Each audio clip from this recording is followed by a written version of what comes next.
So the spoilers for Boruto Chapter 63 is finally out, and most of the chapter looks like is going to be Boruto versus Code, which we all know was going to happen, but the most interesting thing is the ending of the chapter, which literally left us readers confused. So without further delay, let's dive in.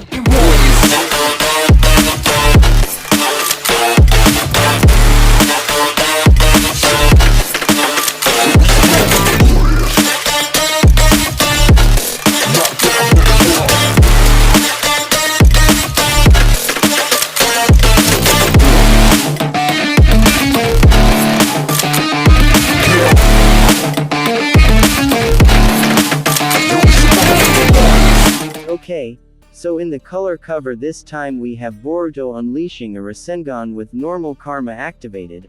Oh, and before we begin, thanks to Organic Dinosaur for bringing us this spoilers few days before every issue. We have Code re-establishing contact with Ada via their ear sleeve portal thingy again. Ada is kinda peeved that Code went rogue and wasn't listening to her.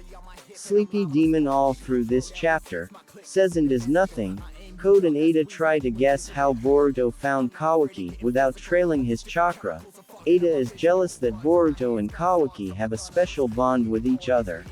Kawaki just wants Code to take him away already.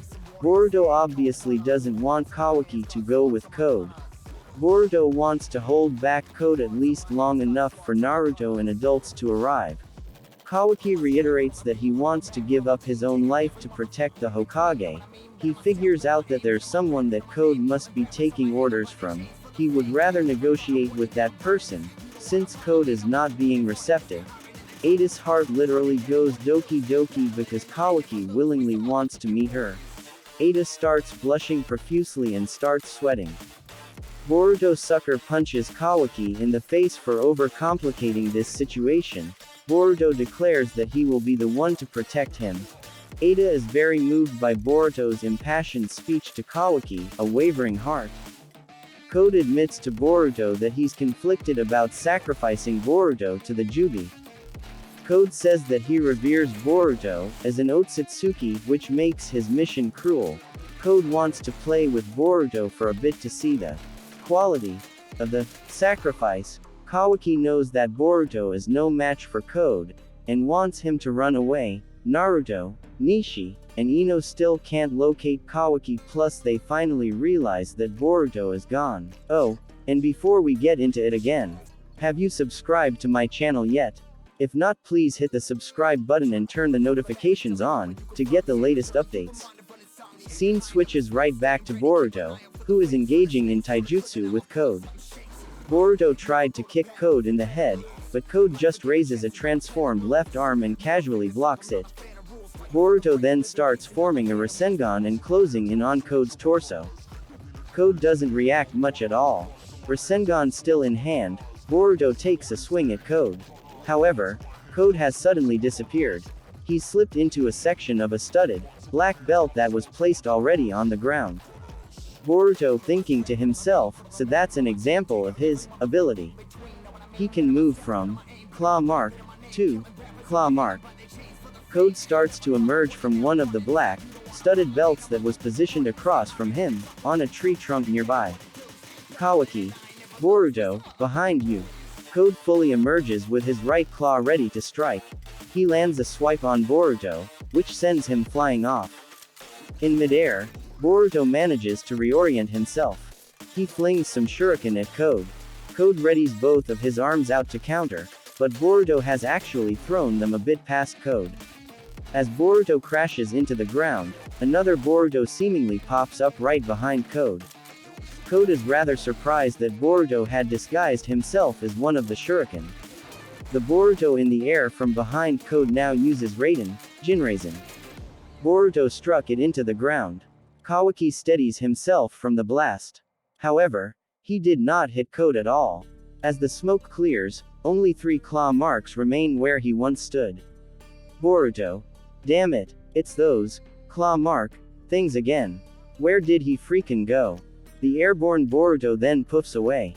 Boruto looks behind him again. Code starts talking to him calmly. He's leaning up against a tree, but has crossed his arm and legs. There's 2 lines of black, studded belts at his feet. Code.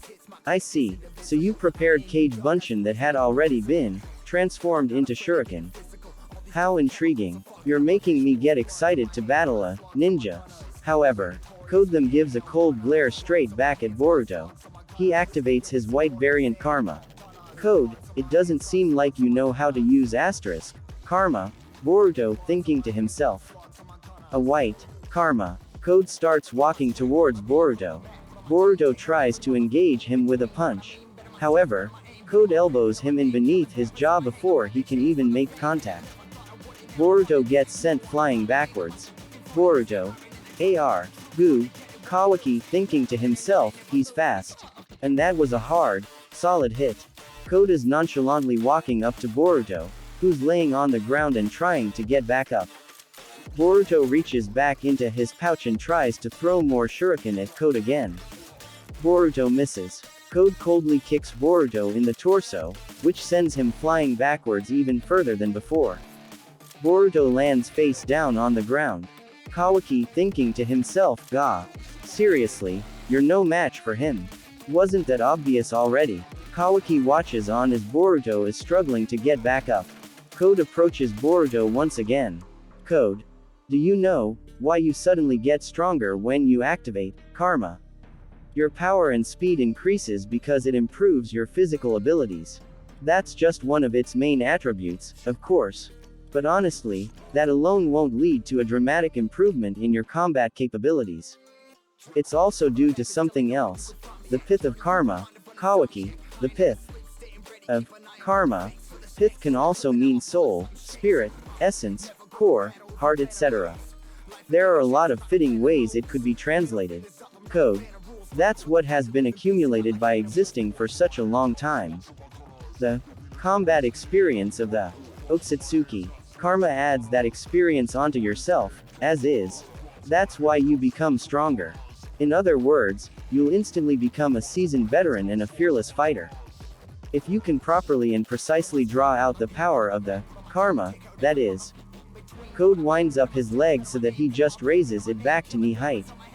He then kicks Boruto back again. He tumbles even further away. He lands face down again. Code, you should be able to do that much. So show me. Code then begins raising his foot, aiming it for Boruto's upper back. Code. The power of Otsutsuki Momoshiki. Kawaki. Boruto. Code goes to stomp down on him with his foot, but Boruto has vanished. Code still seems pretty calm and unfazed. He glances off to the side with his eyes, but without turning his head at all. Boruto is now squatting and burning with a fiery chakra aura. Boruto has different karma markings than on the cover page now. His facial karma pattern is more square, angular like in Borushiki vs Boro, and his right arm has the karma ring pattern around his fingers. He does not have a horn. In all 3 panels where his right eye is visible, there are no dots for an iris pupil like the typical placeholders for a Byakugan pupil. That could be an accidental art oversight, or misprint though. Or maybe the boba pills are working. Was the horn ever going to grow back after getting snapped off several chapters ago? Code. Ah yes, that's it. Just like that. Kawaki. Ada and Kawaki observe the scene silently. Boruto starts slowly standing back up. A menacing chakra aura surrounds him. You can see clouds from his breathing. His left eye is obscured by his hair, but seems to be normal and remains open. Boruto. Ha! In front of an overwhelming threat, Boruto unleashes the powers of his karma that he had been suppressing. That visual appearance and form is, and the chapter ends.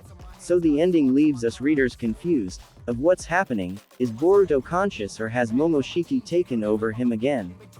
And the thing about the eye, is it the basic Momoshiki Byakugan, or Boruto's Jougan? Now wait before you start cussing me and start saying, you call yourself a Boruto watcher and you don't even know that Boruto's Jougan has white iris and black sclera.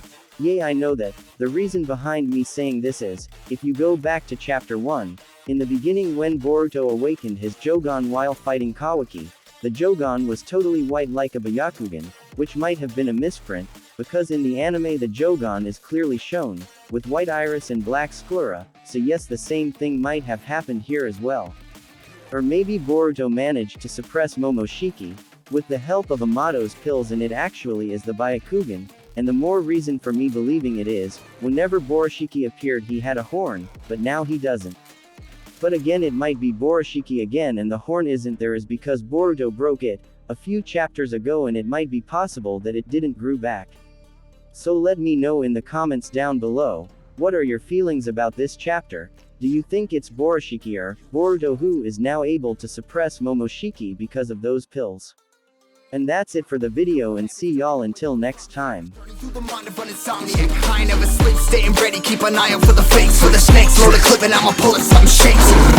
Never go to battle if you plan to lose. Life a game of chess, you gotta plan the moves. Middle fingers up.